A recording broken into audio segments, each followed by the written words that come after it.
Hello, everyone. Hey. I must have some kind of power. Y'all all got quiet when I come up here. I like that. Good evening, everybody. If I haven't had the chance to meet you, I'm Tanya Stevenson, and I have the awesome privilege of serving as the Burke County Chamber of Commerce president. And I'm excited to be here tonight and to help educate our community on our candidates and what you stand for. And we hope that we will have a great evening full of education. So please be mindful that we are in a respectful place and we need to be respectful to each other. So I have a couple introductions to make tonight. You know what? I'm going to skip that. I'm looking around the room. I thought I had some board members coming, but I don't think any of them are here. So we're going to skip those introductions. I will introduce Donna Williamson and Kelly Messenheimer. They are going to be serving as our timekeepers tonight. Thank you, ladies, for being with us. We appreciate you so much, and you'll kind of help us keep on time. So without you, we might be here all night. So thank you so much for being here.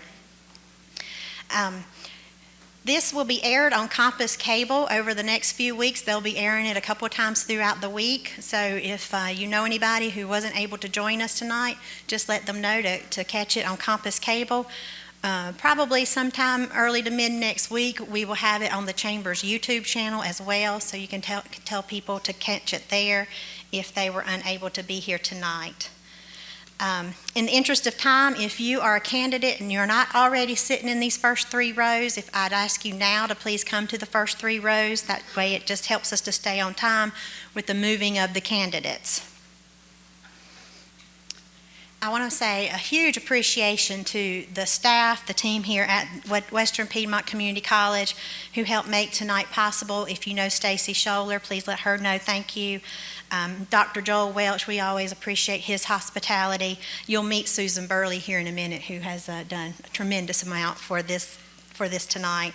Tim Pittman as well. We're so grateful for all of the crew here at Western Piedmont who are so hospitable to the Chamber in our event. So let's give them a round of applause.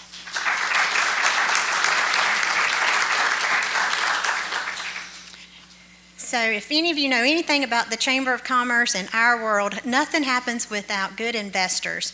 And we are so grateful to have a new investor for this event this year, and it is AT&T. So we have with us tonight, all the way from Winston-Salem, Chuck Green, who is with AT&T. He's going to tell you a little bit about AT&T and introduce our moderator. Thank you, Chuck. Thank you. Good evening. My name is Chuck Green. I am Director of Government Affairs for AT&T North Carolina. And even though, as Tanya said, I am based in Winston-Salem, coming here to Burke County is always like a homecoming because I'm a Valdez native, graduate of East Burke High School, and my mom actually still lives here in Burke County, so she will be voting in some of these races come November. And I'm sure she's going to be asking me how I think things go. So please be on your best behavior because I'll have to report you to my mom. So AT&T is very grateful for the opportunity to sponsor this forum tonight because we value our partnerships with governments on the local, state, and federal level. As many of you may know, AT&T was selected by the federal government to be the sole provider of FirstNet, which is an exclusive wireless and data and voice network for first responders. So we have built this nationwide network, and first responders and local governments who subscribe in the event of emergency, when all the other wireless networks are all congested, will have a dedicated data and voice pathway so they can communicate in the worst of our times.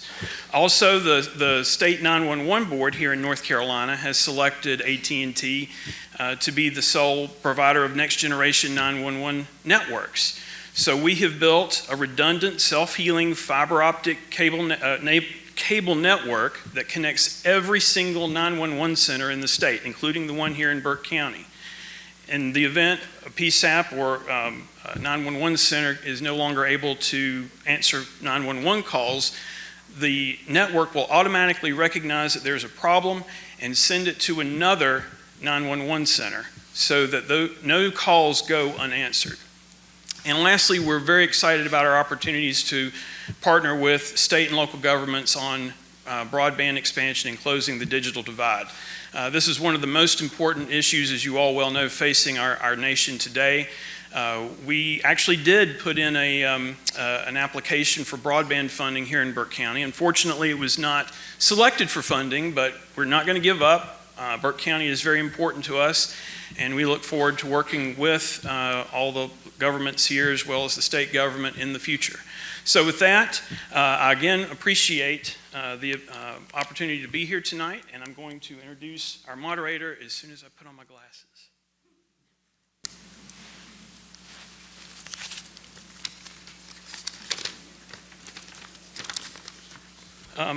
I'm going to be introducing Susan Burley, who is our moderator tonight. Susan serves as the Vice President for Student Success and Support Services at Western Piedmont Community College. In her role, she oversees student services, marketing, institutional research and evaluation, and accreditation. Susan works to carry out the college's vision to be a transformational community leader that empowers all individuals to achieve success. Prior to joining the team at Western Piedmont Community College, Susan held positions in land use planning with Burke County government and the Western Piedmont Council of Governments. Susan is a certified planner through the American Institute of Certified Planners. In addition to her role as the Vice Chair for Government Relations at the Burke County Chamber of Commerce, Susan serves on the Board of Trustees of the Burke County Public Library and is co-chair of the City of Morganton's Imagine 2040 Comprehensive Land Use Planning Advisory Committee. Susan has been a resident of the City of Morganton for the past 24 years and enjoys the diversity of the community as well as the abundant natural resources of the surrounding region. Please join me in welcoming Susan.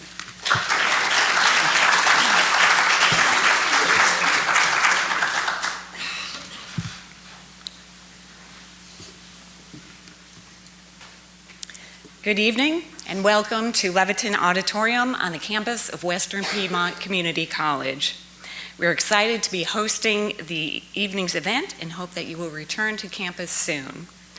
Thank you again to Compass Cable and Greg Branch for recording our forum, and a special thank you to my colleague Tim Pittman, Western Piedmont Community College's Media Services Administrator, for helping with our technology tonight. I also want to recognize our security staff and thank them for their service. The Burke County Chamber of Commerce invited all candidates on the Burke County ballot for the November 2023 general election to participate in this evening's forum. In order to stay on time and to allow for everyone to be heard, please hold your applause until all candidates in each group have finished speaking. The format for candidates will be as follows. First, each candidate will be given the opportunity to make a 2-minute opening statement.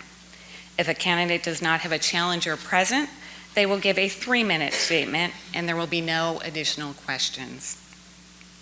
Second, in races with multiple candidates present, the candidates will be asked questions that they have not seen before this evening. Questions were drafted by the Burke County Chamber of Commerce.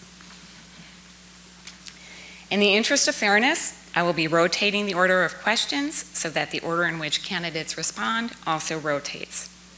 Candidates will have 1 minute to respond to each question as the question is asked. Questions will be projected on the screen behind candidates for the audience to see. After all the questions have been asked, the candidates with opposition present will be given an opportunity to give a 2-minute closing statement. Now, the two most important parts of the evening. We have timekeepers who are seated up front. If you'll raise your hands. They will be giving candidates a 30-second warning. They'll have a sign that they will hold up, and they will be holding up a sign when candidates need to stop. In the interest of time, I will have to cut you off from speaking after your time is up, so please keep an eye on our timekeepers. And again, a word to our audience members. I respectfully request that you remain quiet throughout the forum this evening. Please do not applaud, cheer, or otherwise distract from the candidates' remarks or the process. There will be several opportunities throughout the evening for us to collectively applaud the candidates and express our appreciation to them for participating. First on stage will be the candidates for the City of Morganton Mayor, followed by the candidates for City of Morganton council seats. Next, we will be hearing from the Town of Drexel mayor and alderman candidates, as well as the alderman candidates from Glen Alpine. We'll end with candidates for the Town of Valdez Council. Now, it is my pleasure to recognize a candidate for mayor of the City of Morganton, candidate Ronnie Thompson.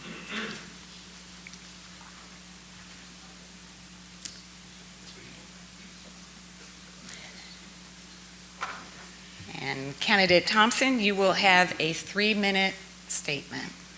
Thank you, Susan. I am Ronnie Thompson, Mayor of Morganton, running unopposed, thank goodness. I believe if people come ask me, or I ask people for a vote, then I need to tell them what I'm going to do. So the next 4 years, this is what I plan to do. We're going to work on Bethel Park. We're going to work on Boss Road Sewer Plant Project. We're going to work on the College Avenue Project. And we're going to try and increase our number of restaurants in town and try to get more affordable housing. And that's what I plan to do. So if you like that platform, I ask for your vote.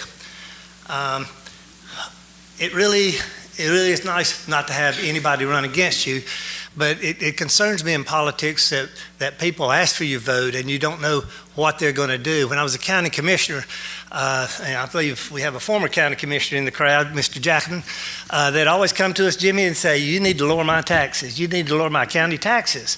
And I'd say, okay, that sounds like a good plan. What do I need to cut out? Do I need to cut out the EMS or Burke County schools or the Sheriff's Department, Health Department, Social Services, Western Piedmont Community College? And they couldn't give an answer because once the budget's in place, it's really hard to make those cuts. So my closing statement is that if somebody asks you to vote for them, ask them, what are you going to do for the next 4 years? Thank you. Thank you, candidate Thompson. Okay.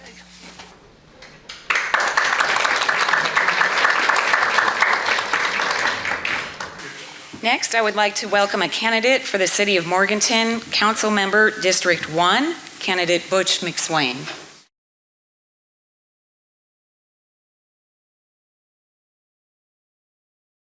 I think Ronnie's got this chair warmed up for me, so I'm right in here. Yes. Candidate McSwain, you have 3 minutes for a statement. Thank you, Susan, and thank you, Tanya, for sponsoring this thing, and also AT&T. This is a wonderful event, one of many that the Chamber puts on for us. The Burke Business Showcase last week was phenomenal. 4 years ago, and at my age, 4 years, just amazing how that goes by. But 4 years ago, I sat in here and looked out and was wondering what would be going on there. Just never in my wildest dreams did I think the first 2 years would be filled up with a pandemic, with us struggling to make sure that our businesses stayed open and our employees worked. And we accomplished that. Our council met per the governor's guidelines, somewhat virtual, somewhat spread out all over council chambers with nobody there. But we did keep the city moving. And since that time, it is incredible when I look back and see what has happened in this town. The trade building that just opened on this campus is going to open a tremendous door to this for us, for our citizens. The expansion of the hospital, North Carolina School of Math and Science. It is just really amazing what is going on.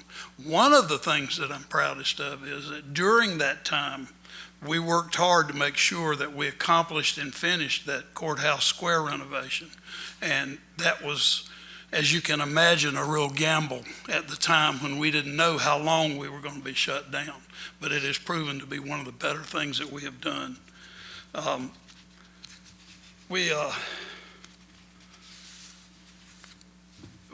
guess everybody knows by now, I have a write-in candidate opposing me. And the turnout is what is so important when there's a write-in candidate. If we don't have but 500 people vote and she has 251 friends who vote, then she's going to win. So I urge you, please vote. If the city of Morganton, I want you to vote for me, but it's important that we show the rest of the state how involved the citizens of Burke County are. I have been very pleased to have been a part of a council that I hope everyone has noticed the expertise that each of us bring. We've smoothly gone through the rough times of the pandemic, and we are very happy with what we have accomplished, and I think everyone will see what I'm talking about. Now, some of you are going to understand why I want to close with this, but Linda and I have had the same phone number listed since we moved here in '82. It's 828-437-0022. Best phone number I've ever had, and that's why we'll always keep a landline. Please call. Leave a message. Thank you, candidate McSwain. But my punchline. Thank you, everyone. Please vote.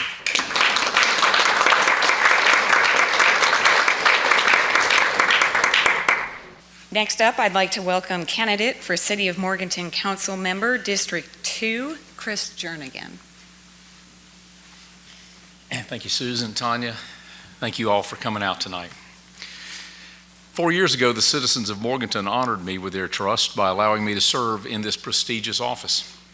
Little did any of us know at that time what lay in store, as we were just around the corner from a pandemic that would change everything we knew as normal. I don't need to remind anyone here of those changes. I will point out, however, that while the pandemic crippled some cities, the staff, administration, and City Council of Morganton worked seamlessly to overcome the many challenges COVID threw at us. We continued to ensure that our citizens and their properties stayed safe, that our electricity, water, sewer, and internet services continued to operate efficiently, that our streets stayed clean, and our city remained beautiful. Through innovative, out-of-the-box type thinking, we were able to find ways to help businesses, especially restaurants, stay open. And through the use of specially appropriated funds, we were able to help people pay their rent, power bills, etc., as well as resurface roads, remodel playgrounds, and begin much-needed infrastructure projects. We did not cower away during the pandemic. We pushed ahead. The greatest example, and the one of which I am most proud, as Butch mentioned, is the remodeling of the old courthouse square and the construction of the new stage. This stands as a shining example of how our community has overcome the setbacks of COVID, as well as other issues that have divided communities, by creating a space where citizens of all races, creeds, and origins can be together in harmonious activities such as concerts, prayer meetings, festivals, fun days, and just plain old good times. Yes, Morganton has not only survived the last 4 years, we have in some ways thrived. Have we fallen short in some areas? Yes. Are homelessness and lack of housing still prominent issues which we need to continue finding solutions? Absolutely. Are we still in need of new restaurants and businesses in our downtown and new industries in our city? Of course we are. These are not issues that we have solved in 4 short years, pandemic or not, but they are issues on which we have begun making inroads to solutions, and issues we know are the most important to work on in the next 4 years and beyond. I'm thankful that the citizens of Morganton chose me to help work on these issues, and I'm excited to have the chance to continue the work that has begun. I feel blessed that I do not have to worry about running a campaign this year, and I feel that too is a vote of confidence from the citizens of Morganton, and a sign that most folks believe we have begun a journey to a bright future for Morganton that we should stay on. I do not take that vote of confidence lightly. I promise to continue to try my very best to uphold the trust and confidence instilled in me, and to work tirelessly to make Morganton greater than it has ever been. Please do not think that since there is no opposition to most of the candidates running, that it's not important to get out to the polls and cast your vote. We all have an obligation as free citizens to show the world that we still believe in and cherish this right. It is still just as important to vote. Thank you.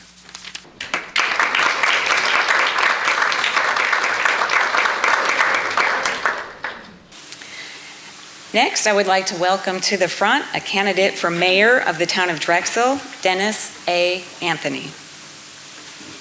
Thank you, Burke County Chambers, Western Piedmont, and AT&T for this honor and this offer to do so. I have been mayor for the last 2 years. I was appointed mayor. Before that, I was alderman for 6 years. When I run for alderman, 2 of my major things was, at that time, the Drexel furniture site was a disaster. Nothing but a pile of rubble. And we took care of that. And that was one of my goals, was to help make sure that goes. And another thing was our R.O. Huffman Center was not running as good as it could have at that time, and I made the vow to make sure that that stays open and that we do get programs going. And I'm very proud to say that we have, this year in our new budget, we hired a new director of recreation, and we have we have basketball, football, all kinds of things going on with the community center. And here in the last couple months, we have hired Robert Bolick from the city of Morganton at one time to take over our adult softball, basketball, and everything on that. So we've come in there. The grounds of Drexel Furniture there's been stuff going on. A lot of it's not been where you could see what's going on, but we have got our ducks in a row, and we have got people interested in the land. Starting after the first of the year, we will be doing we'll be leveling the ground a little bit more. There'll be more hard stuff going on that you'll be able to see there. And there has been things said that about a apartment site going on there, but no, this is a industrial site. We are bringing industrial of some kind back to the Drexel area. So that is what that's going to be. We have, the railroad is interested in putting spurs in there, and we have that. But we have really, and we are in the process, this Tuesday at our board meeting, we will announce our new town manager. Sherry Bradshaw was there, and she is retiring in December. Another thing I'd like to say before I leave is that we have a new group of citizens that started probably 2 or 3 weeks ago. They done a beautification this Saturday at the community center and downtown. They are Grow with Drexel. They have a Facebook page. If you're a resident and is interested, please do so and do. And also, I do have an opponent. Just I ask for your vote for Drexel Town Mayor. Thank you.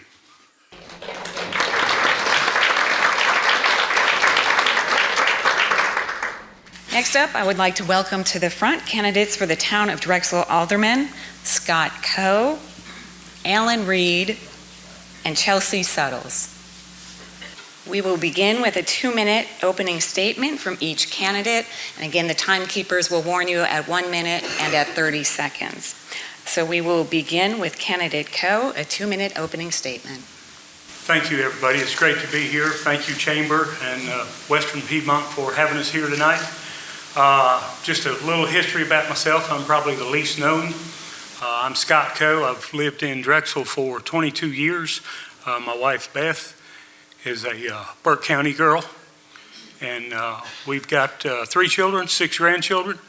And we just love this area. It's beautiful. And I look forward to continuing being part of it. Thank you. Candidate Reed, 2-minute opening statement. My name is Alan Reed. I've lived in Drexel off and on for 40 years. I'd like to tell you a little bit about myself. I'm married. I have a daughter and 3 stepsons and 8 grandchildren.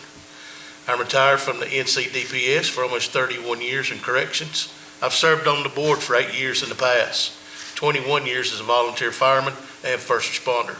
We're also served as several positions as captain, lieutenant. In the last 10 years, I served as a secretary and treasurer. Okay. Thank you. Candidate Reed, candidate Suttles. Thank you. Me and my husband, we moved to Drexel about 2 years ago, or a little over 2 years ago. I've had family live in Drexel all their life. I've went to church there. I've played ball there, so I've got roots like a lot of us, going to Drexel Fair. I've got a lot of Drexel memories. But when we moved to Drexel a couple years ago, we immediately fell in love with Drexel. It felt like a safe place where me and my mom could walk around town. All the neighbors came out when my husband bought a new lawnmower. And so, it was a wonderful place, fell in love with it, and I just said, I want to get involved with the community. And so I have gotten involved with our Grow with Drexel group, but I also, wanted to try to do more and spruce our little town up, get some events going, bring our community together, just to have unity with one another. And so that's my goal, to kind of just bring unity among the people, spruce our town up, try to add some stuff, bring in revenue, bring in businesses. I'm a small business owner myself, and so it's very important to me that small business owners come into our town as well. Thank you, Candidate Settles. I now invite all candidates to open up your envelope with the first question. And as you're opening the envelope, we're going to advance the screen so that the audience may also see the question. The first question is, what is your vision for the former Drexel Heritage Site once the cleanup is complete? And for this round of questioning, we will have candidate Reed answer the question first. When you're ready, you'll have 1 minute. Okay. My vision for the former Drexel Heritage Site, once it's cleaned up, is to help the present board to possibly bring jobs into the town. When I was on before, it was right after 9/11. And right after that, Drexel Furniture closed down, then Drexel Knitting Mills. And that hurt us as far as tax base. And I would like to see some jobs come in and some resources come into the town of Drexel. It's like a gentleman said earlier, first question you're asked when you go out and try to get somebody's support, the first thing they say is, you're going to bring my taxes down. Well, if we lower someone's taxes anymore, we're going to have to do it without some programs, either our police officers or our utility, our power, and also our administration. And we don't want to lose those programs. Those folks got to work also. Thank you, Candidate Reed. Next, I invite Candidate Suttles to share with us your response to the question, what is your vision for the former Drexel Heritage Site once the cleanup is complete? Definitely, I've been taking a look at our budget for the town, and also I've looked at our 2022 audit report. I definitely want to look at bringing in revenue to Drexel, and not just, bringing in revenue, but something that is going to help our residents, something that's going to be there that can supply them for the future years to come. And so I think, either getting some businesses in or getting some sort of company or something coming in, something that's going to stay here, something that's going to help our community to grow. Thank you, Candidate Suttles. And next up, Candidate Coe, what is your vision for the former Drexel Heritage Site once the cleanup is complete? We have roughly 100 acres sitting there that we can make a fine industrial park that not only Drexel but Burke County can be proud of. We've had discussions with the railroad. It is a valuable piece of property because there's enough room to put 2 spurs on it. We've got all of the EPA compliance cleanup done. Starting after the first of the year, as the mayor said, we'll start some groundwork where we can pour a slab and hopefully get a building started there.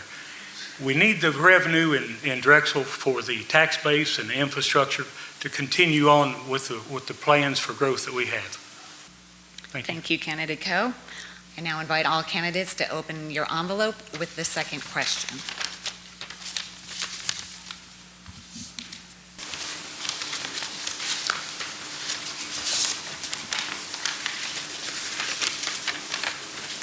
Question number 2, how do you plan to improve the lives of those you represent, both today and in the future?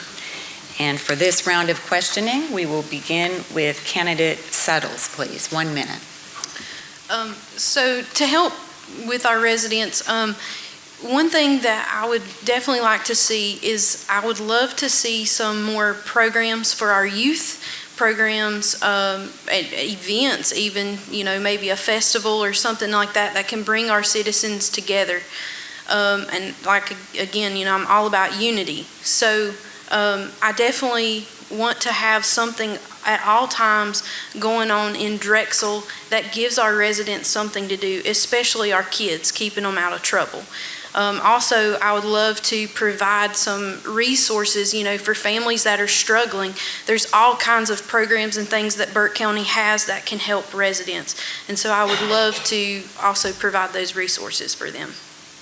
Thank you, Candidate Suttles. Candidate Coe, same question. How do you plan to improve the lives of those you represent, both today and in the future? We have looked as a board and as a community. When I was on the Planning and Zoning Board, we looked at it also. How do we revitalize downtown Drexel? How do we revitalize it, get stores in there, get anything in there that brings people into town? If you bring people into town, your town will grow, your town will prosper. And if people come in, we continue the programs we got, the infrastructure is there, it'll just prosper. Thank you. Thank you, Candidate Coe. And Candidate Reed, how do you plan to improve the lives you represent, both today and in the future? I think one of the big things that I have is to continue on the improvement with the R.O. Huffman Community Center. And there you bring children in, you bring youth in to help with the programs. Also, I would also like to help with renovating and beautification of the downtown. And after the town, if they possibly devote in some jobs through the old Drexel Heritage sites, getting jobs and getting people in, and also maybe be a liaison to the Drexel 2 schools. Okay. Thank you, Candidate Reed. All candidates may now open the third envelope.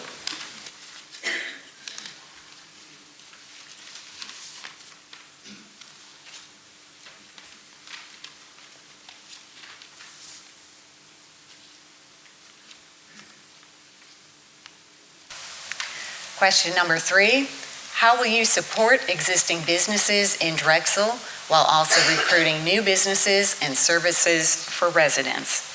We'll begin this round with Candidate Coe. You have to support what's there and working for you now. If it's not working for you now, then, we need to look at it. But you have to see with the businesses that are there, what do they need? What help can the town give them? Is there something available that we can help them with to help them move forward? We don't want to leave anybody out. We don't want anybody to feel unwanted or unneeded, because I think every business is needed. We've got a lot of room downtown, a couple empty buildings, that we could put something in that would be profitable and help the community also. Thank you, Candidate Coe. Candidate Reed. I think that how you support businesses, on my personal opinion, is you get out and you help the owners of these businesses. And you see if we could get some state and federal grants to help beautify their businesses and help pick people up in the community, to bring the people into it. Drexel is a small town, but we got a lot of big things going on. And with that, people will get along in Drexel, and that's how we support existing businesses. Thank you. Thank you, Candidate Reed. Candidate Suttles.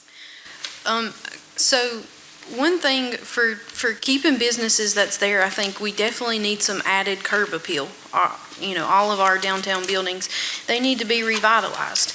And so that's going to help the businesses that are there now, as well as, I know as a business owner myself, when you go to look for a building, you want something nice because your name is going on it. And so as the town of Drexel, to come in and just to revitalize our area so that business owners are going to be proud of what they got. And that's what I want to give them, is something to be proud of. What Drexel can offer our business that they can be proud of, to put their name on. Yeah. Thank you, Candidate Suttles. I'll now offer a 2-minute closing statement to each candidate, beginning this round with Candidate Suttles. So I thank you for this opportunity to be here and to answer questions in front of you. But I love Drexel. I'm for it. Even if I do not get this seat as alderman, I still want to be involved as much as I can in this community just because I want to see it grow. I want to see it thrive. I want to see it function the way that a town should. And there's a lot of good things that Drexel has going for it. And there's a lot of issues as well. But despite all that, despite all the challenges, Drexel's got a lot of good things. And I am proud to tell you that I feel like I live in Mayberry. Yeah, I feel like I live in Mayberry. And it's awesome. It's refreshing to see somebody wave and smile at you and have a conversation with you when you go walking around town. That's awesome. Thank you. Thank you, Candidate Suttles. I'll now open it up to Candidate Reed for a 2-minute statement. Okay. I would like to serve the people of this community in Drexel and its employees. I'll support the decisions of the board, uphold my morals and integrity, and together we continue working in Drexel and make it a better and stronger community. You know, Drexel, like I said, it's a small community, but it's got a lot of big things going on. And, you know, folks, in the challenging times, we all need to work together. We all need to come to community as a community. So I'm honored to be here, and thank you. Thank you, Candidate Reed. Candidate Coe. It is an honor to be here, and thank everybody again for being here with us and allowing us to be here. I think one of the biggest honors in my life has been when I was appointed, I think in April or May of last year, to fill Dennis's seat when he moved into the mayor's job. It's been interesting. It's been fascinating. I've learned a lot. I served on the Planning and Zoning Committee. I was on the, can't think of the other one, I'm sorry. Anybody ever have them moments? Strategic Planning Committee, I knew it'd think of it. I practiced that all day and still missed it. I was on the committee to pick our next police chief. And it's been an honor that was bestowed on me because of my peers. Nothing I'd done, but they thought that I would be the one to help do the job. It's been an honor and a pleasure to serve, and I look forward to, I got a whole minute left. And I look forward to serving out the rest of my term, and hopefully I get elected and can go in the future. We've done a lot in Drexel. We actually lowered our tax rate just ever so slightly. A lot of people can't say that. We hired a full-time fire chief. We hired the full-time recreation director, and we've added the 6th patrolman, so we're fully staffed in the fire department. And we've done that with a good budget where we still lowered the taxes in the town of Drexel. I think that's a great thing. Thank you. Thank you, Candidate Coe, and I now invite the audience to join me in thanking all candidates.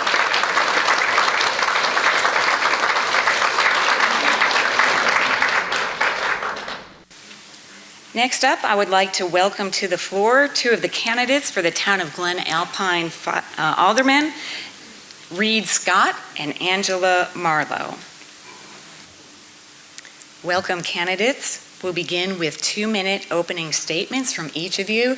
Again, the timekeepers up front will show a 1-minute warning as well as a 30-second warning. And we will begin the statements with candidate Scott first. I was born in Grace Hospital on January 16th, 1950. I was raised in Glen Alpine my whole life. Growing up in Glen Alpine, my father was a scoutmaster for several years. During that time, the scouts worked around town helping keep the town clean. We earned merit badges, cleared land where the Glen Alpine Women's Club's at now, and went camping. Winter and summer didn't make any difference. My mother was a lifelong member of the Glen Alpine Women's Club. She was on the beautification committee. They worked planting flowers all over town, kept them up. In 1968, when I got married, I went into construction. My construction time sent me to North Carolina, South Carolina, Virginia, Maryland, Kansas, and Iowa. But there's no place like Glen Alpine. When we came home, Mountain Harbor Marina was for sale. My wife and I bought the marina, The Marine was very good, poor condition. We worked hard with our family and friends and built a good business. With a lot of hard work, we were able to raise our families and both our kids to college. We had several young people work for us during that time. A lot of them were very successful in life, and I'm proud of them. They helped us. We worked and sold the Marine after 20 years. The home I live in now has been my family for 100 years. My grandfather bought it in 1923. My father bought it from my grandfather when he retired from Drexel Furniture. Several years later, my Uncle Tom bought it. In 1973, my wife and I bought the home. We rented our home for a few years. When I was working out of town, our parents retired. They moved in the house. My wife and I have lived with my Uncle Glenn for 5 years after we bought his house. Then we moved back to our home, took care of our mother, my mother-in-law, and my mother for about 10 years. Thank you, Candidate Scott. Next, I welcome a 2-minute opening statement from Candidate Marlowe. Hi, guys. I'm Angela. So I'm 33. I grew up right down the road in Nebo, so not far from Glen Alpine. My family, my husband and I, we moved almost 9 years ago in October, and we started our family here. And that's one of the reasons why I wanted to be a more active member of the community. I wanted to make sure that Glen Alpine is a safe place for my kids to play. I love to have them be able to just play with neighborhood kids and be able to have each other watch out for our kids going and playing and get to know one another and having that small town community atmosphere that I grew up with in Nebo, just without all the neighbors. So that's one of the main reasons that I wanted to run for alderman. I wanted to bring back the sense of community that Glen Alpine was known for whenever I was growing up, and I wanted to make sure that the community that I live in is safe. Thank you, Candidate Marlowe. I now invite both candidates to open your first envelope.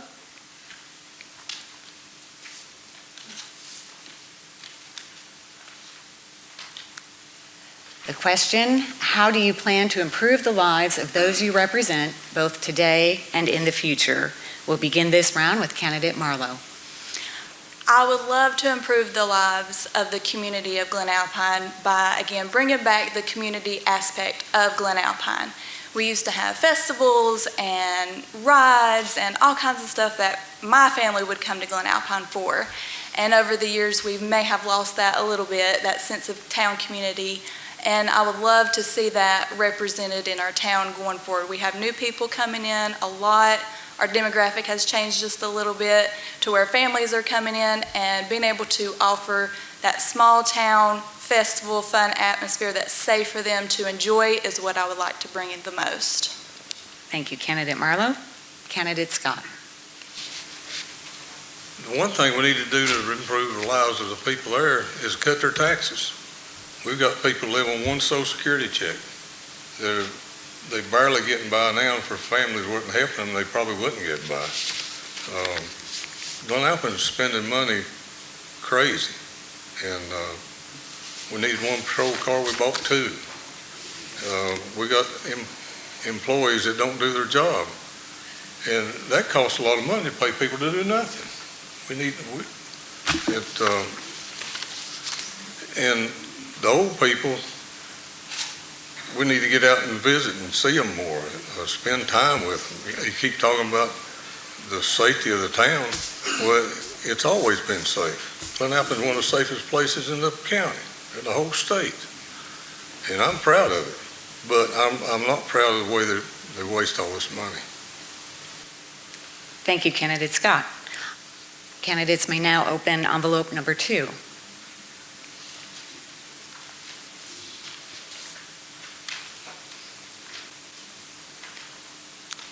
Question 2, how do you plan to leverage your location between the city of Morganton and Lake James to recruit new businesses and support existing businesses? And for this round, we will begin with Candidate Scott, and you will have 1 minute. Well, I was in the marine business for 20 years up on Lake James. If we could cut taxes where the people can afford to do the work there, then that would help. The existing businesses, we need to support them. We had a couple of restaurants there, and our city employees wouldn't even eat there. They go to Morganton to eat, driving our cars, our trucks. They should have stayed there in Glen Alpine and spent their money in Glen Alpine. We don't do anything to help look after, like, the small businesses, the schools, or the convenience stores. There's nobody there at the quitting time to help protect, make sure there's no damages or robberies or anything like that. And, Thank you, Candidate Scott. Same question, Candidate Marlowe. Well, one way that Glen Alpine could leverage our location being in between Morganton and the Lake James area is there's a lot of dead space on 70. There's not a lot of things going on. They just opened a Dollar General. So we need to find a way to make Glen Alpine important to both Morganton and to the Lake James side. One way that we could potentially do that is to see about bringing in our own city water for Glen Alpine, where we could supply that to the surrounding areas as well.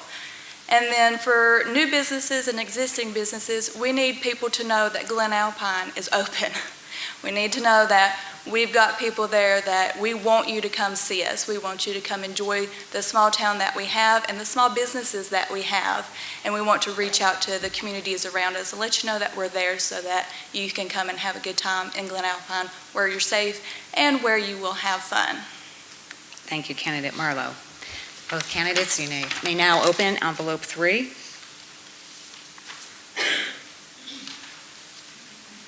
Question 3, what existing services do you want to maintain for the town, and what new services would you like to see for the future? We'll begin this round with Candidate Marlowe. The existing service that I want to maintain for the town is our public safety. We need our fire, we need our police, we need our town employees that do city maintenance for us. We want our town to be fully functional to where we can offer safety for our new businesses that may want to come in, for our existing businesses. They want to know that their place of business is properly taken care of whenever they can't be there, and that somebody will come to call in a quick time. What's something that I want to see for the future for Glen Alpine? I would like to look into trying to bring the city of Glen Alpine a water source so that we can come off of Morganton and be a little bit more independent of our own. Thank you. Thank you, Candidate Marlowe. Same question, Candidate Scott. well, the services we maintain now are sewer, utilities, and police department. Our police department needs to stay in town more. I mean, they're outside of town about as much as they're in town. Our utility department, we need to maintain that better because we can't get things done in a timely manner. There's bad management in both places. And for the future, I don't know what you're talking about, water supply, because we got a good water system there. Town of Morganton supplies it. If anything in the future, we need more public works for like parks or something like that. Thank you, Candidate Scott. And we'll close out this session with a 2-minute closing statement from each candidate. And this round, we will begin with Candidate Scott.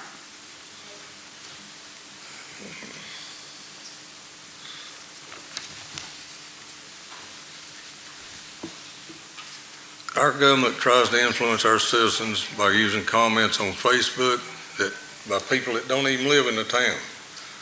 All level of governments are out of control. We need to get it back in control. I've never wanted to get into politics. You can probably tell that by the way I'm acting, but the town has lost its purpose of serving our citizens of Glen Alpine. Glen Alpine has a social club government right now. It looks after themselves before it looks after the citizens. After complaining several times about the police parking in a handicapped parking spot, it was moved 80 feet away. The excuse I was given was it's located in a dangerous situation, but it had been there ever since City Hall was built with no accidents, just an excuse like anything else you question them about. By moving a handicapped parking They cost several $1,000s, around $11,000. And they keep talking about safety, which her husband was a policeman for a while, but but Glen Alpine's never had 24/7. In order to have 24/7, you got to have policemen in town 24/7. We don't have. When they're up in Marion or other side of Drexel or backside of Morganton or down 64, they're not there. So where's the 24/7 at? At the tax rate of 29 cents, our taxes increased 32%. I don't know of anybody in Glen Alpine that got a raise like that. To raise our taxes 32% is unconscionable. I don't see how the people look at you in the face the next day. And if you don't think it's misused, walk around. Just get out there and walk around town. You can see it. That's all. Thank you, Candidate Scott. Candidate Marlowe. I would just like to say thank you for your time and your attention.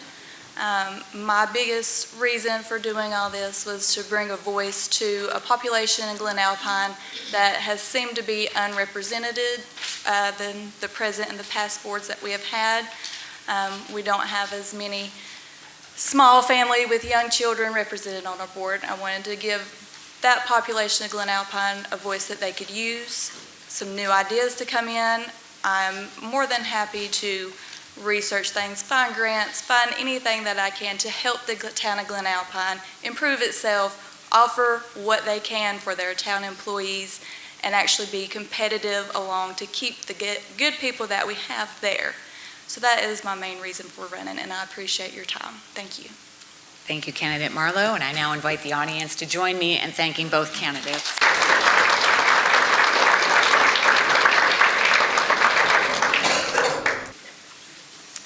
I would now like to welcome to the front candidates for the Town of Valdez Town Council: Tim Bearers, Glenn Harvey, Francis M. Hildebrand, and Gary Ogle.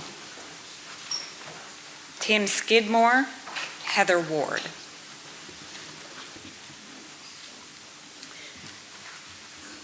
We will begin with a 2-minute opening statement from each candidate.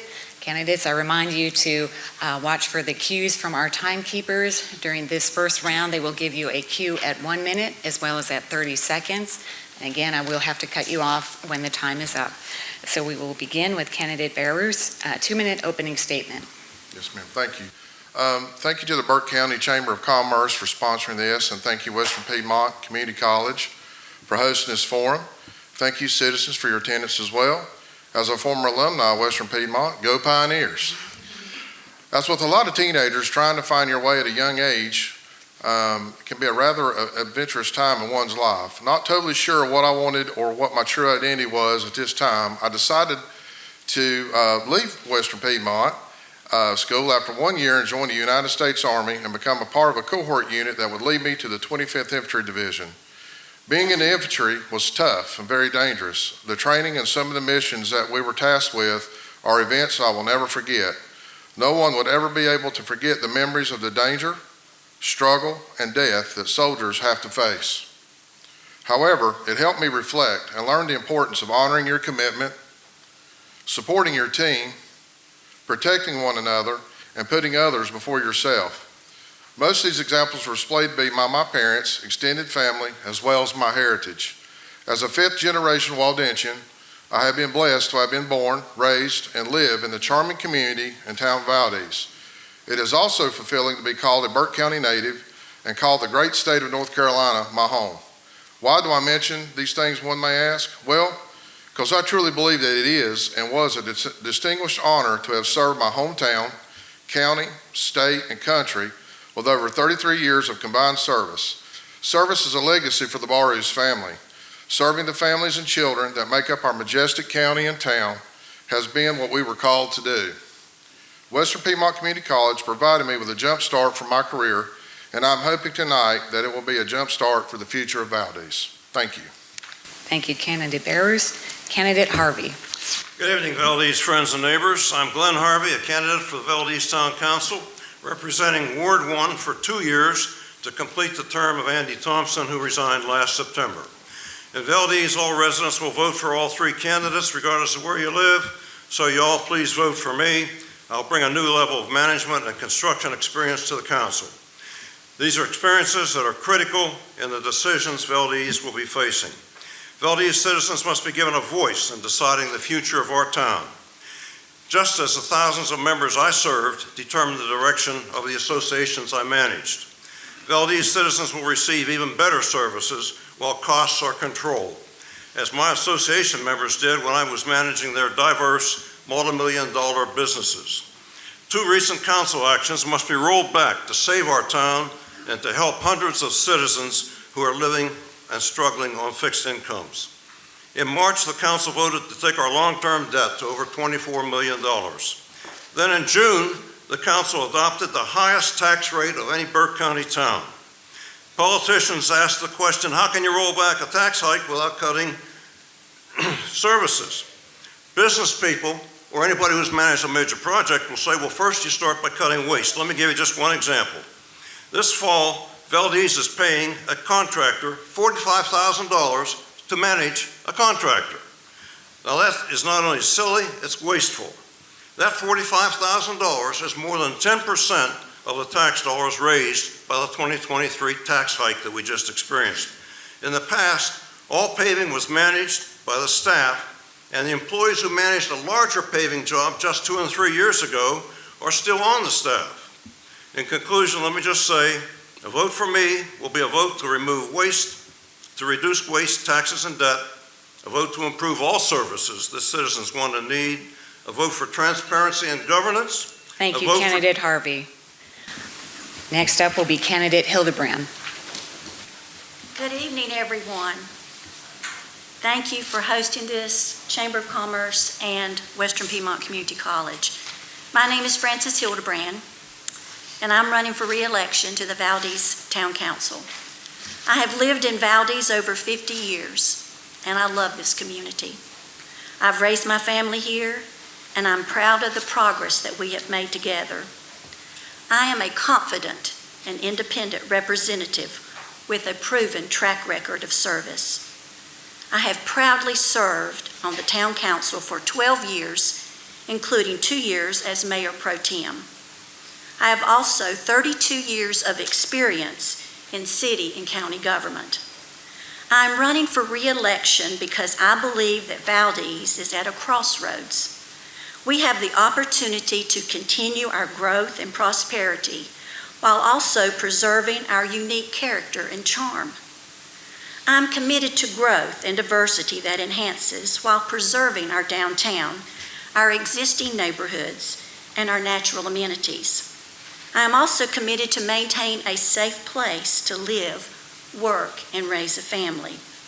I believe that Valdez is a strong and thriving community because we put the health of our community before our personal agendas. I am committed to continuing this tradition. Thank you for your time. Thank you, Candidate Hildebrand. Next up will be Candidate Ogle. Good evening, everyone. My name is Gary Ogle, and I'm a candidate for Valdez Town Council. I would like to thank the Burke County Chamber of Commerce for inviting all of us here and for the opportunity to express what we feel. I attended all the Valdez schools, grades 1 through 12, graduating from Valdez High School in 1970. I'm a true Valdez Tiger. I then continued my education, receiving a BS from Garden Webb College and an MA and an EDS from Appalachian State University. I had 30 years of service with the Burke County Public Schools, serving as a coach, teacher, assistant principal, and principal in all grade levels throughout the county. We in Valdez have just received the largest tax hike in Valdez history. Personally, my Valdez taxes increased by 25%, and in talking with other residents in Valdez, their taxes increased by 40% or more, with one resident telling me his taxes doubled or 100% increase. I can be part of rolling back your taxes in 2024 without jeopardizing any of our Valdez services. We will seek Valdez residents' input on all major issues, and we'll make those decisions in public through live streaming and through available video to all. As I travel the streets of Valdez, I've seen an increase in vagrancy in our town. I pledge to work with all possible agencies, outside agencies and town agencies, to address and seek help for those who seem to be less fortunate than we are. Please vote for Gary Ogle for Town Council and make Valdez better than it is under the current Town Council. Next up will be candidate Skidmore. Good evening. I'm Tim Skidmore. I live in Valdez, Ward 5. I've lived at 316 Becker Avenue for the past 36 years. My wife and I have raised our family there. She has recently, well, not recently, retired from the Burke County school system. I hold an AA, an AS, and an AAS from this institution. I graduated here in '79, then I went on to UNCC, where I studied electrical engineering. I also hold a certificate from Clemson University in facilities management, which I have worked in for the past 40 years, which involves maintenance and all kinds of controls and systems for manufacturing systems. Currently, I am the Chief Automation Engineer for Daimler Trucks North America, which you probably know it better as Freightliner and Mount Holly. I'm the past president, vice president of the AFE, which is American Facilities Engineers in Morganton, Table Rock chapter. And so I am pretty well versed in building systems and that sort of thing. I was appointed to fill this council seat of Keith Ogle, Gary's brother, when he resigned. I have decided to run and hold this seat for another 4 years, and hopefully I will be able to do so. Thank you, candidate Skidmore. And next up will be candidate Ward. Hello, everyone. Thank you so much for coming out tonight to get to know a little bit more about all the candidates, including myself. I am Heather Ward, and I have lived in Valdez for 21 years. I'm a dedicated wife to an amazing husband of 17 years, and then we have 2 teenage boys together, so Lord help us. Tonight I'm here because I have a vision for a safer, drug-free Valdez, one with reduced taxes, but one especially where all citizens are heard. My motivation to run for town council originated from my concerns of drug issues and vagrancy in my own neighborhood, specifically in my backyard. It was the moment when my sons began to not feel safe going outside at night that I knew something had to be done. As I began engaging with my neighbors, it became evident that representation is lacking, but it is a necessity and transparency is needed. Many in our neighborhood, especially our elders on fixed incomes or the lower income families, are burdened by rising taxes and rising water costs. I want to be an advocate for those who feel overlooked, marginalized, ensuring their needs and concerns are heard. As a youth minister and a member of the North Carolina Parent-Teacher Association Board of Directors and an outreach coordinator in my town of Valdez, I'm not a stranger to service, and I'm going to go off script for a minute. I want to listen to my neighbors, to my ward. I want to hear what they're saying because it is lacking. People don't go to board meetings and voice their opinions because it's like you're talking to a wall. You can't have dialogue. I want to have meetings where people can have dialogue with the council and their voices are heard and their needs are met. Thank you so much. I hope I get your support in November. Thank you, candidate Ward. I now invite all candidates to open up envelope 1.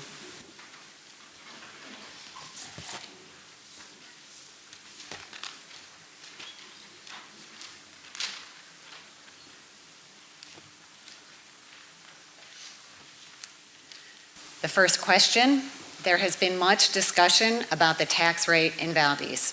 What is your position on the current tax rate? If you intend to reduce taxes, what services do you plan to cut? If you do not intend to reduce taxes, what is your justification for the current rate? Again, all candidates will have 1 minute to respond. Please keep an eye on the timekeepers for a 30-second warning, and you will be cut off again when the time is up. We'll begin this round with candidate Harvey. You'll have 1 minute, please. Thank you. I already answered this question. This tax rate was ridiculous. We have the highest tax rate in Burke County, and not $1 of the $400,000 that was raised in that tax rate goes to any major service. It went to paving, it went to street signs, to bring tourists into town, even though the tourist office is closed on Saturday and every day at lunchtime.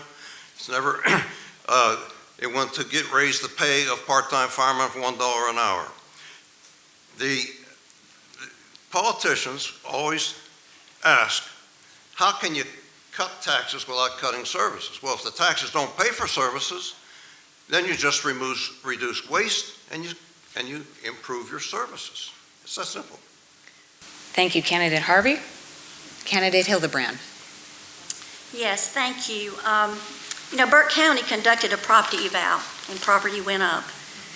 And it's been a challenging few years with inflation and cost of materials and the supply chain issues. Yes, I would love for us to have gone revenue neutral. We had a retreat for 3 days. We talked about what we could do. We sent our management back 3 times, said sharpen your pencils. They came back, and we decided that if we reduce taxes any more than going from 54 and a half to 51, that we would have to reduce services. And we determined that it was not right at this particular time to reduce services for our citizens because, number one, we just felt like that there was a great need to continue the great services that we offer. We're very proud of what we offer in our town, and I'm proud to be able a part of this council in doing so. Thank you. Thank you, candidate Hildebrand. Candidate Ogle. We have the highest property rate, property tax, of any city or town in Burke County. I want to be involved in decreasing this tax rate back from 51.5% as it is now, back to revenue neutral, which would have been 41.5 cents without compromising any services. Let me ask you, Valdez residents, when your tax rate was 41.5%, did you lose any services? No. This can be done with careful consideration of all spending plans and better management of what we have. Thank you, candidate Ogle. Candidate Skidmore. My own tax went up 70%. So, all right, I'm going to pay it. But cutting back to revenue neutral at this time would cut out almost $900,000 out of the Valdez budget.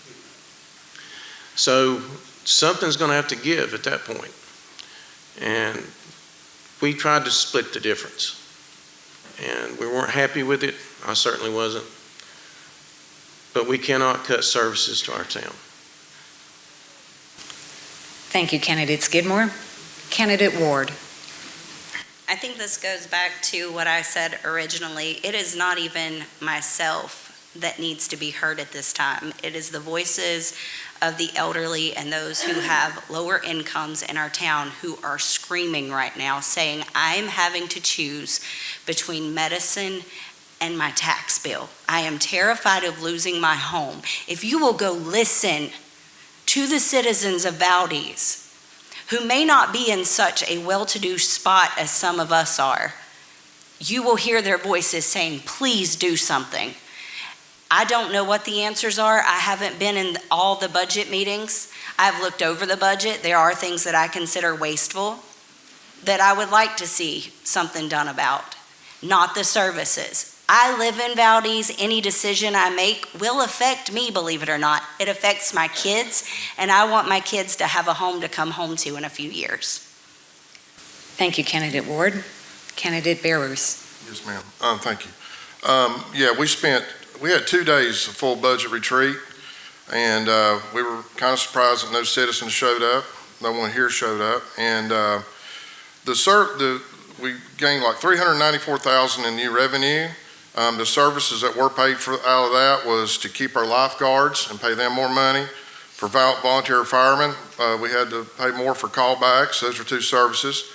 And for the previous 5 years, I have heard and I've fielded many phone calls since being in office of January that people wanted to see paving. We've not had any consistent paving. So I know that may not be deemed as a service, but however, we felt that was very important in the budget. I went in on wanting a 45% tax rate. I thought that was good. By the time I sat down and we listened to all the department heads and how inflation had hit us, we call it the perfect storm. The inflation hit us on many items that the public works people need to maintain our water system. Thank you, candidate bearers. Thank you. All candidates may now open the envelope with question 2.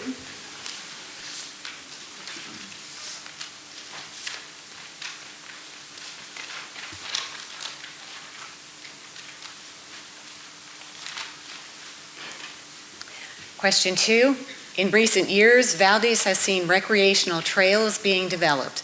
What role do you see these trails playing in the growth and development of Valdez? We will begin this round with candidate Hildebrand. Thank you. I attended the ribbon cutting today for the new fishing pier at Lakeside Park. This was an exciting event. I've been a part of this park project for the last 7 years. I've watched it mature. I've watched the trails being constructed. It's an exciting thing because it has brought an economic impact to our community in 1 year of over $2 million. We had a report, a study done that was 375 visitors per day, but today we were informed as of now we have 400 visitors averaging per day visiting that park. It's growing by over 7% a month. This has just been a major source of economic development for our community because you've got people coming from Burke County, from our town, and from out of the community, and then they are dining in Valdez, they are visiting our shops. So this has brought a great economic development source for our community. Thank you, candidate Hildebrand. Thank you. Next will be candidate Ogle. Being an old health and PE boy, I realize how important it is to get outside and recreate. I've been to the park numerous times, walked the treatment plant road numerous times, see a lot of traffic in and out of that area down there. I don't know how much economic development there has been because of our park, because of the Valdez Park down there. I hope to see more development in the park, and also I hope it will continue to or gain more revenue for Valdez because of people coming to the park. Thank you, candidate Ogle. Candidate Skidmore. I think that the trail really is an economic boon for Valdez. We had recently received at council meeting an assessment of how many people are actually coming to the trail. Of course, now exact numbers are hard to nail down from that, but using standard algorithms that people that do these things, they were calculating quite a bit of money. I wish I had it in front of me. I would tell you how much it was. It amounted to a lot of money, and it really astounded me how much that it actually brings. 300 and 400 people are coming on the weekends as they count them, and it is unbelievable how much the trail keeps increasing in attendance, especially the weekends. Thank you, candidate Skidmore. Candidate Ward. I, again, have 2 teenage boys, so anything that is outside is always a good thing. My kids have hiked that trail. They enjoy it. I don't know personally how you could really gauge how much money is being brought into the community by just counting people on a trail. I think some of the numbers are slightly inflated. I am happy about the fact that it has been done, because when I ran before, I said I do not think we need to put tax dollars into building the park. So you know what they did? They did not put all the money from our taxes into that park. The citizens came together and formed a committee which is helping to build this park, which I think is beautiful. Beth has done a tremendous job doing that. I support her all the way with her endeavors. I'm very thankful that it has not caused an increase in the taxes in my town. Thank you, candidate Ward. Candidate Bearus. Yes, ma'am. Parks today are not deemed as a nicety. They are a necessity for economic development, mental and physical health, and increased revenue. 400 people average going there daily now. That's not just on the weekend, daily. I did ask the question today, what's the proof of that? Because I too thought, wow, that's a pretty crazy number. How do you prove it? They video record the people who come in. They're taken on camera. So that's a pretty accurate number. 400 plus people come there a day. If you've got 400 visitors coming to Valdez every day, there's going to be some new revenue and economic development. And that is why I'm glad that Beth and her crew have invested in Valdez. Thank you. Thank you, Candidate Bearus. And Candidate Harvey. My career was in volunteerism, managing associations. The Lakeside Park is one of the greatest volunteer efforts I've ever seen. It's just been tremendous. And it only happened because about 5 years ago, the town was ready to lend a committee $2.5 million. I'm going to go into debt for $2.5 million to fund Lakeside Park. Citizens threw up their arms and said, no, we can't do that. As a result, we've had a tremendous volunteer effort. As far as other opportunities, the town, Valdez used to have tremendous softball tournaments, for example, at Fletcher Field. Those have gone away about 12 years ago. And we hear data. The data is not valid. There's no good data. They don't know whether those 400 visitors or 300 Valdez visitors or 400 Valdez visitors or out-of-towners who are spending money. There's no data. We need data on that park so we know how much more to put into it. Thank you, Candidate Harvey. All candidates may now open the envelope with question number 3.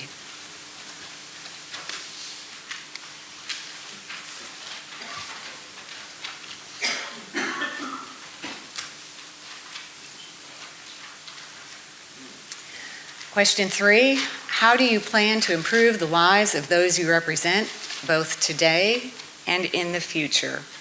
We will begin this round with Candidate Ogle. I will work diligently to become familiar with all aspects of the government, of town government that we have in Valdez. I'm not an expert. I don't know that any of us up here are an expert. This will include all services and budgets attached to each department. I will encourage each citizen to give input on all matters that they may be concerned about or any town manager. Citizens will be encouraged to attend council meetings in person, but may also view meetings by virtual means. I will seek to understand and begin to work on ways to improve all existing services for Valdez residents. I would like to see an expansion of police services, local and non-emergency calls.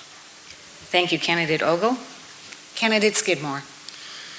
I think the most important thing is to keep Valdez the safe place that it is. We are listed 19th in the state as the safest place. We'd like to go to number 1. And to do that, we have to keep our fire department and our police department in top condition, and make sure they have the tools to do their jobs. Also, the public works, we need to keep up with our infrastructure. Our aging water lines need to be replaced. And by taking care of these things, the others come easy. The hard stuff is what we need to address. Thank you, Candidate Skidmore. Candidate Ward. I will continue doing what I'm doing. I'll continue feeding the hungry. I will continue taking care of the elderly in my community.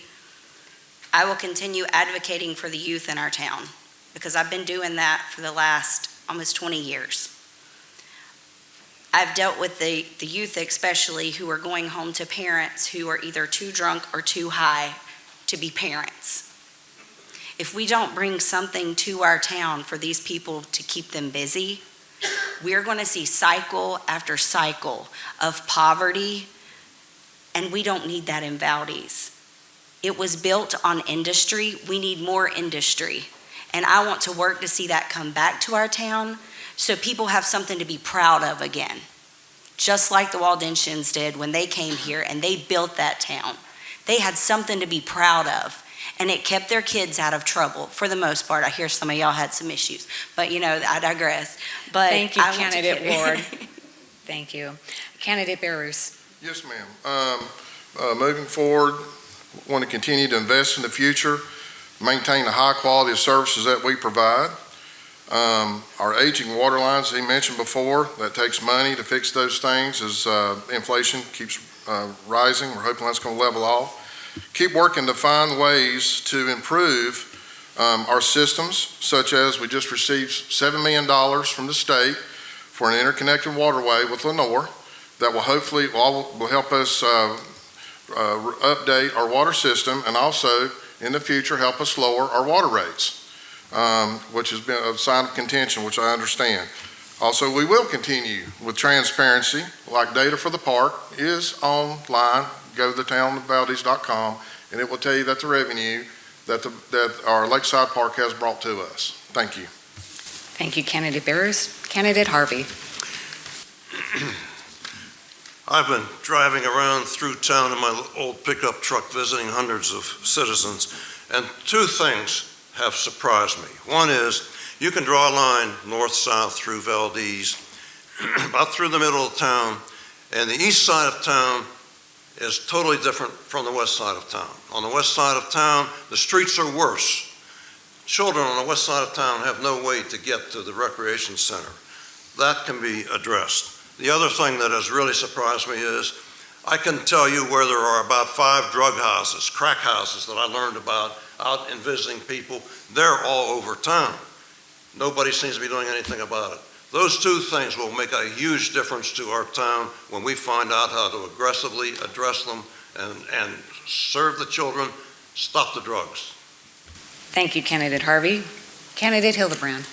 I would like to reiterate what my colleagues have said. Continue to offer great services, pave all streets that need to be resurfaced, continue to invest in our beautiful downtown, maintain utility capital improvement plan by replacing old water lines, increase water sales through building a water line under Lake Roadhis to Lenore, continue to build affordable housing in Valdez, attract more small business to Valdez, and continue to be one of the safest towns in North Carolina. Thank you, Candidate Hildebrand. And we'll wrap up this session with 2-minute closing statements from each candidate, beginning with Candidate Skidmore. I think Valdez is at a critical crossroads in its development. Like it or not, we're in the donut hole between Hickory and Morganton. There's no better way to put it. So attracting businesses is tough. Valdez was built on textiles. I know that's where I got my start in facilities. And bringing in businesses into this environment is tough, mainly because there's not much large plots of land left in Valdez. So what has to come is smaller businesses that can make use of existing buildings, which there aren't really many, and what lots are available. So it's really hard to fit those type of businesses into our town. But it's going to have to take that, I think, for us to be able to bring back a lot of the people that used to, or the size of the town that it was. I've lived there all my life, except for the time I was gone off to college. And I came back, and I'm hoping that I can get other people to do the same by showing them that we can be a viable community. And with the broadband that's coming into town, that would allow people to work from home, as I can do. I hope that that will happen. Thank you, Candidate Skidmore. Candidate Ward. Thank you, everyone. I'm reminded tonight of the strength in an educated electorate. Knowledge empowers us all to make informed decisions, and knowing where candidates stand and why they're running is important. Some of us have more passionate responses to why we're running. I know that mine comes out of a true desire to see my kids live in a safe town again. I moved here, like I said, 21 years ago. Since then, I have watched the town of Valdez go downhill. A lot of it is the drugs. If you are not in the west side of town, I don't even want to hear what you're talking. I can't even hear you talking half the time because you're not affected by they're on the road that runs by my house. When I come home at 1 o'clock in the morning from my job and I have men coming out of the woods that are obviously on meth or some other drug, and I'm afraid for my life, so I have to call the police. Definitely not defunding our police or our fire departments because I call them probably more than anybody in Valdez. Just saying, we're going to get that one on the record tonight. I love our police department because they have come to my rescue more than once. I want to see Valdez thrive again, and I want to see just a safe place for everyone. And I want to hear the voices of the people, and I want them to know you are heard and you are valued. And I'm not going to laugh at you when my opinion is different than yours. I'm going to listen anyway, whether I agree with you or not. And we're going to work together to come up with the solutions that make Valdez a better place. Thank you, Candidate Ward. Candidate Barus. Yes, ma'am. I'd like to leave you tonight with the thought of being thankful. My 19-year-old daughter, Anna, who is autistic, has become my greatest mentor. Each night at bedtime, she wants to say her prayers, and I have to be the one to do this with her. Her prayer always starts with, "Lord, thank you for." She reminds me to be thankful for things each day. So here's what I'd like to remind you of what we should be thankful for. I'm thankful to have the opportunity to serve and represent a town that my great-grandfather was a part of building. Thankful for today as we cut the ribbon on our new fishing pier and kayak launch and Lakeside Park. Thankful for our new awarded interconnecting waterway with Lenore. I'm thankful for the businesses that have decided to call Valdez home and invest in its future since I've been on the board. That's Foothills Broadband, Wildwood Bridal, Burke On-Site Computer Solutions, Mountain Burrito, and Highlands Butchery, all new businesses that's come to Valdez within the last 8 months. Thankful for our new and affordable housing at Pine Crossing Apartments and our 2 other housing projects, Tron Place and Valdez Weavers, that are currently in the works. Thankful that we can continue to afford our services and provide them for our citizens. Thankful for our men and women that make up our fire rescue police departments. Their loyalty, courage, and dedication to the town have definitely been above the call of duty. Each day they face many challenges of what could happen today. A quiet day in Valdez is a blessing, and thanks to them, there are many days like that. But what I'm especially proud of and thankful for is that each day before their shift, they suit up and say, "I'm going to serve, protect, and defend the citizens of Valdez with my life." And they actually invest in our citizens on a personal level, which is the unspoken glue that holds our town together. Our town has a lot of momentum right now, and I'm hoping that we can continue investing in the future of Valdez. Thank you. Thank you, Candidate Barus. Candidate Harvey. What a fascinating experience this election has been for me.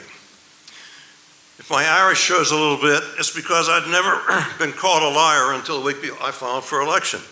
Since then, I've been the target of verbal attacks in bars and social media, small audiences, but hurtful nonetheless. Town employees are being told that their jobs are in danger, and some employees are getting into the campaign fray.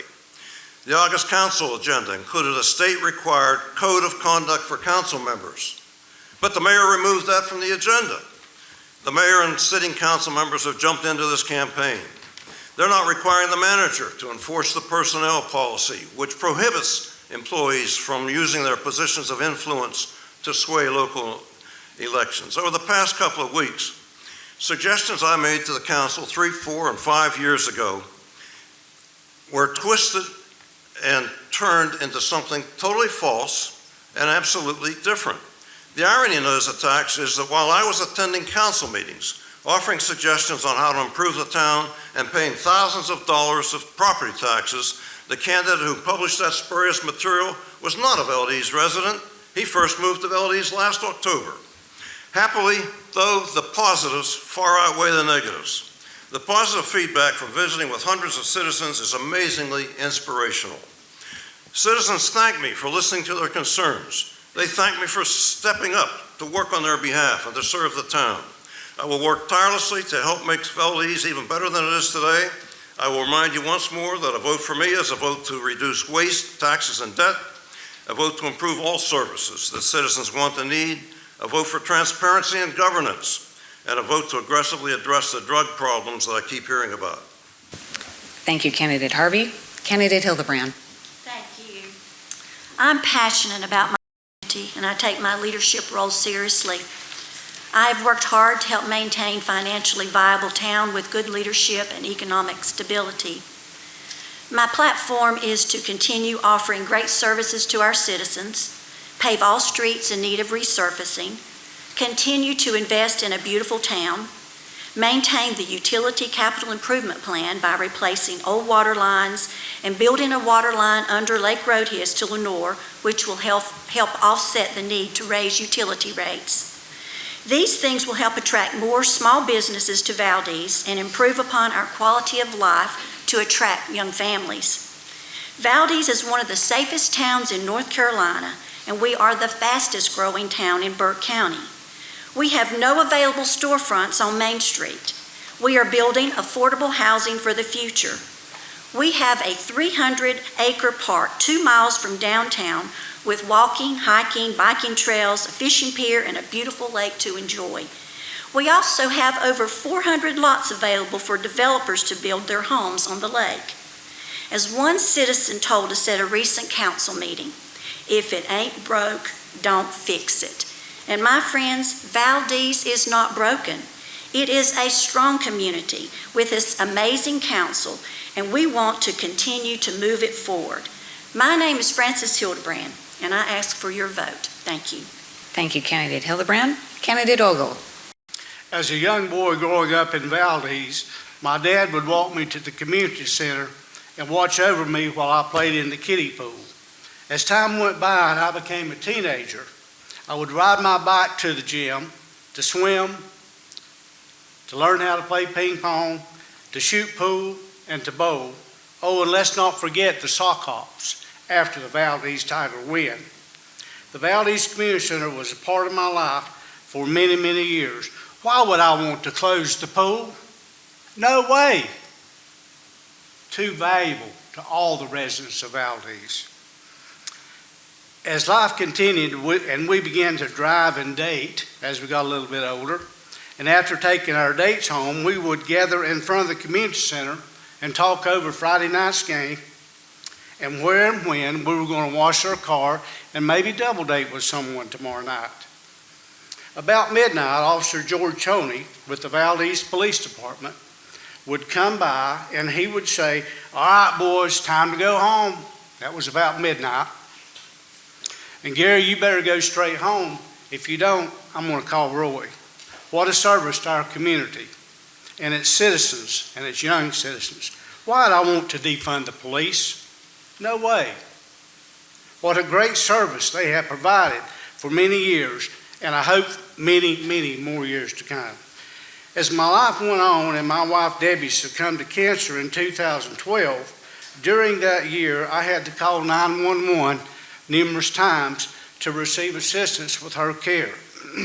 On many occasions, even though living in Rutherford College at the time, the first responders were from the Valdez Fire Department. Why would I want to outsource the Valdez Fire Department? No way. Too valuable an asset to our Thank you, Candidate Ogle. and our neighboring towns. I'm a Valdez resident too. Thank you, Candidate Ogle. Thank you. I now invite the audience to join me in a round of applause.